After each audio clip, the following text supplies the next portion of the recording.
You might have noticed, stories about corporate malfeasance rarely end with executives going to jail or the companies getting shut down. And tonight's story is going to focus on a key reason for that: Deferred Prosecution Agreements, or DPAs. They're basically an out-of-court settlement for companies to avoid being prosecuted. Essentially, the government will come to a company and say, "Hi, company, government here, you did a crime, and we have enough evidence to prosecute you."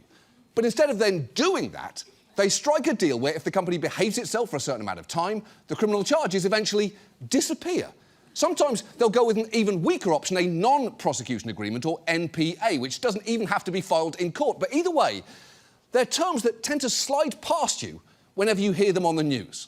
The Justice Department announcing a deferred prosecution agreement with Teva Pharmaceuticals. First Energy entered into what's called a deferred prosecution agreement. McKinsey has also entered into a deferred prosecution agreement. Uber has entered into a non-prosecution agreement. The Swiss close to finalizing that deferred prosecution agreement. What's known as a deferred prosecution agreement. Deferred prosecution agreement. Deferred prosecution agreement. Every bank on Wall Street has a deferred prosecution or an NPA. Every bank has more than one, most likely. It's true. AIG has 2 NPAs and a DPA. Barclays has a DPA and an NPA. Credit Suisse has a DPA. JP Morgan has an NPA and a DPA. Lloyds has 2 DPAs. The Royal Bank of Scotland has a DPA. Wachovia has a DPA and an NPA. And UBS has a DPA and 2 NPAs. And just so you know, when I say a sentence like, UBS has a DPA and 2 NPAs, I do hear myself.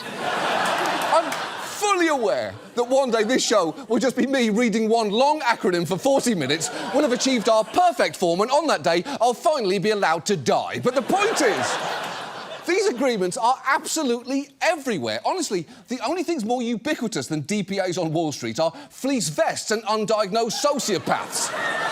Unfortunately, as you're about to see, DPAs don't really do much. In fact, sometimes companies that have done massive harm have used them to literally get away with murder. So given that, tonight, let's talk about deferred prosecution agreements, where they came from, how ineffective they can be, and a few amazing examples of what they can look like in practice.